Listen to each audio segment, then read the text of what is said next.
Yo, halo semuanya. Selamat datang kembali di channel Squeeze Senpai. Terima kasih untuk kalian yang sudah mengklik video ini. Kali ini saya akan melanjutkan kembali pembahasan light novel Nanomachine, yaitu light novel Nanomachine chapter 83.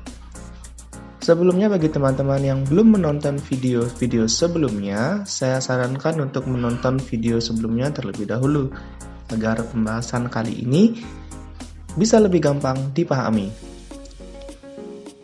Oke, tanpa berlama-lama lagi, mari kita bahas.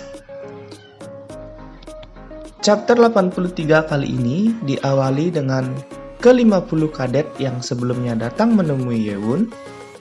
Kini mereka terdiam keheranan melihat Hubong berteriak dan terlihat kesal. Di sini kemudian Hubong kembali berbicara. Jika kalian ingin berbicara dengan tuanku, maka berbarislah yang rapi sesuai dengan waktu kedatangan kalian, ucap Hubong.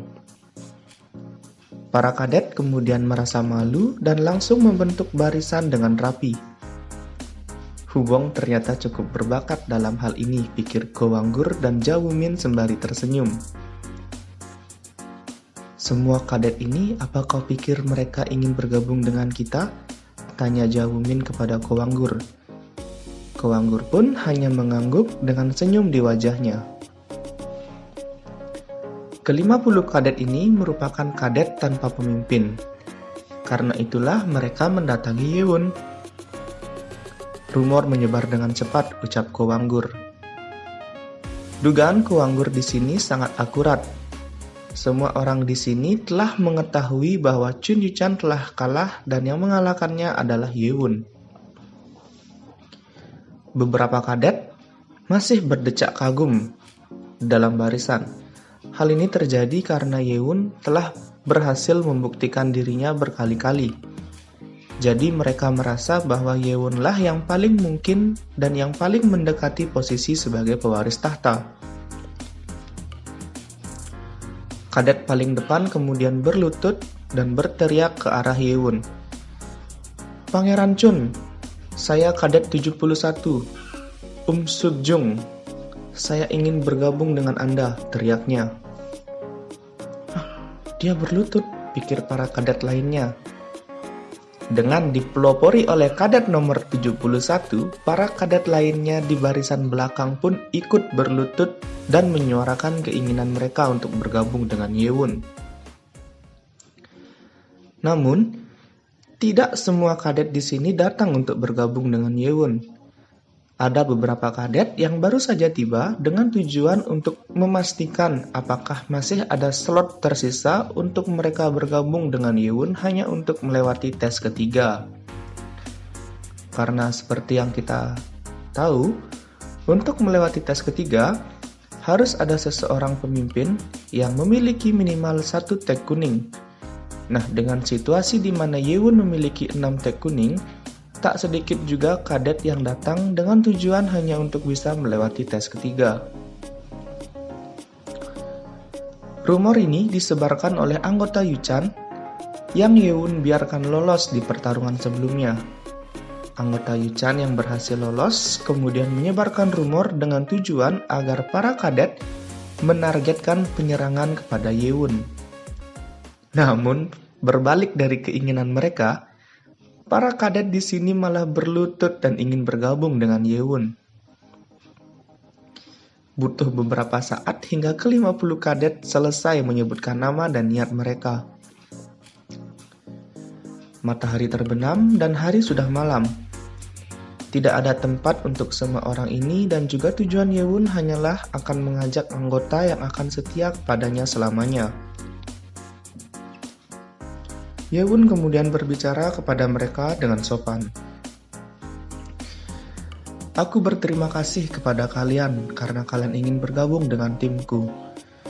Tapi sebelumnya ada hal yang harus kuberitahukan kepada kalian terlebih dahulu, ucap Yewon.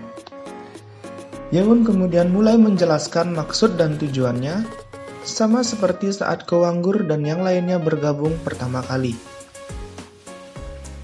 Tujuan Yewun adalah mencari anggota yang ia anggap teman yang akan berjuang bersamanya untuk pertempuran di masa depan, bukan hanya untuk melewati hujan semata.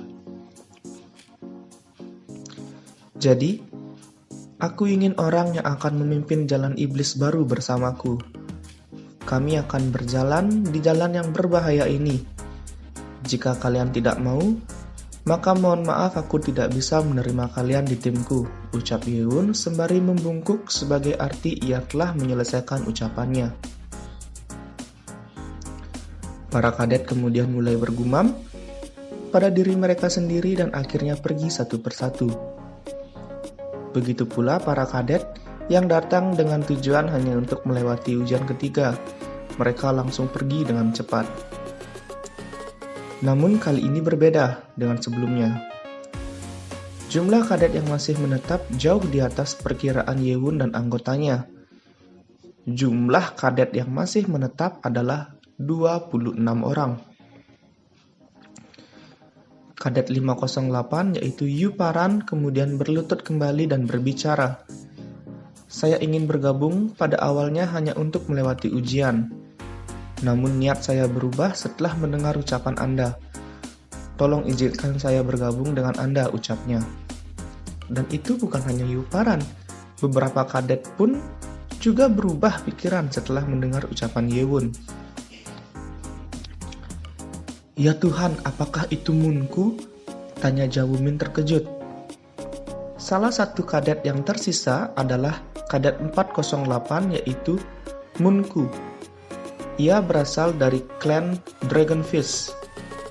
Munku adalah pemimpin kelompok yang diikuti oleh Jawumin pada ujian sebelumnya, yaitu pada ujian kedua. Jawumin tadinya tidak menyadari bahwa Munku juga ada di barisan para kadet, karena Munku berada di tengah-tengah barisan yang padat. Kenapa dia berada di sini, dan kenapa ia tidak memiliki tag kuning, pikir Jawumin. Munku merupakan salah satu dari 10 kadet terkuat di akademi kali ini. Jadi sangat tidak masuk akal jika Munku tidak memiliki tag kuning. Munku sudah menjadi prajurit tingkat master yang seharusnya mampu dengan mudah mendapatkan tag kuning. Munku kemudian mendatangi Yewun dan bertanya, "Pangeran Chun, bisakah aku berbicara denganmu?" Munku, pikir Yewun, sedikit terkejut. Rupanya di sini Yewun juga telah memperhatikan Munku saat tes sebelumnya. Jadi, Yewun mengetahui siapa Munku. Namun di sini terlihat bahwa Munku pincang saat ia bangun.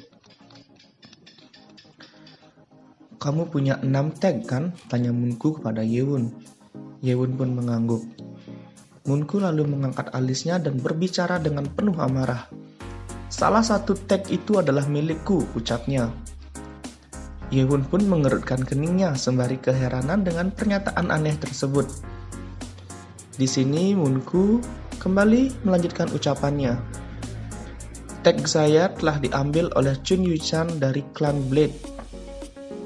Munku kemudian mulai menjelaskan kejadian yang menimpa dirinya.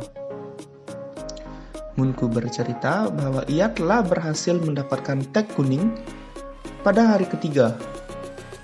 Kemudian Chun Yuchan mendatanginya dan meminta Munku untuk bergabung dengan grupnya. Di sini Munku menolak tawaran Yuchan.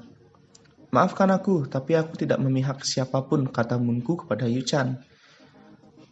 Munku telah menolak tawaran Yuchan, tetapi Yuchan tetap menawarkan hal yang sama kepada Munku 2 kali lagi, dan Munku masih tetap menolak tawaran tersebut. Dia kemudian memintaku untuk berduel dengannya, ucap Munku melanjutkan ceritanya.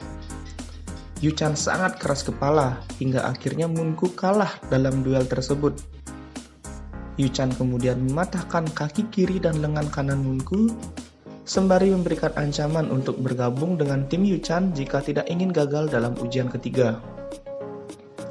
"Bajingan gila," ucap Bagi sambil meludah dengan kesalnya setelah mendengar cerita Munku. Aku akan membalas dendam kepadanya setelah aku bergabung dengan kelompok lain.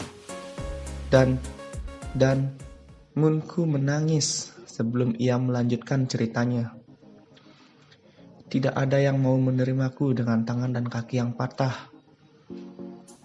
Munku pikir dia akan bisa bergabung dengan kelompok yang lain karena dia masih seorang pejuang tingkat master walaupun dengan kondisi kaki dan lengan yang patah. Namun para pemimpin kelompok yang lain justru menolaknya dengan dingin. Mereka mengatakan agar Munku menyembuhkan kaki dan lengannya terlebih dahulu, agar bisa bergabung dengan kelompok yang lain. Satu kelompok akhirnya menerima saya. Namun 1 jam kemudian saya diusir dari kelompok tersebut. Saya pun akhirnya mengetahui bahwa Chun Yu-chan mengirim anak buahnya untuk memberitahu kelompok tersebut agar tidak menerima saya, cerita Munku kembali. Di sini akhirnya ia merasa marah pada seseorang untuk pertama kalinya dalam hidupnya. Jadi aku ingin membalas dendam ketika aku sembuh. Aku sudah tidak peduli lagi dengan tes ketiga. Hingga aku mendengar apa yang telah kau lakukan, lanjut Munku. Munku bisa mendengar kekalahan Yu-chan hanya semenit setelah keputusannya untuk membalas dendam. Namun di sini ia merasa bimbang, apakah ia berhak merasa bahagia atau tidak. Karena jauh di dalam hatinya, ia ingin dirinya sendirilah yang mengalahkan Yu-chan. Munku kemudian menghela nafas dan menatap Yewon. Jadi, dengan alasan itu aku ingin kau menerimaku, ucap Munku kepada Yewon. Hah? Yewon kembali mengerutkan kening, keheranan. Ia mengerti bahwa Munku berada dalam posisi yang buruk. Tapi ini masihlah hal yang membuat Yewon kebingungan. Munku kemudian berlutut dengan kaki yang lemas. Maafkan saya, depresi saya membuat saya mengatakan hal-hal yang aneh. Saya hanya meminta Anda untuk menerima saya tanpa menghakimi saya dengan alasan kaki dan lengan saya yang patah, ucap Munku kepada Yewon. Munku ada di sini untuk menemui Yewon sebagai pilihan terakhirnya. Jika Yewon menolaknya, maka Munku tidak punya pilihan lain selain gagal di tes ketiga. Zhao Wumin kemudian mengirimkan telepati kepada Yewon. Tuanku, Anda harus menerima Munku, ucap Zhao Wumin dalam telepatinya. Yewon pun menjadi penasaran dan kemudian Wumin mengirimkan pesan telepatinya lagi. Munku merupakan cucu penatua ke-9, Mun Yun, yaitu salah satu dari 12 penatua dari sekte iblis, ucap Wumin. Jadi untuk kalian yang belum tahu, penatua itu sama halnya seperti tetua. Nah, pesan telepati Wumin dan fakta bahwa Munku merupakan cucu dari penatua ke-9 sekaligus menjadi akhir dari chapter 83 kali ini. Di chapter selanjutnya masih akan bercerita tentang Munku dan kadet rekrutan Yewon lainnya. Nantikan pembahasannya hanya di channel ini.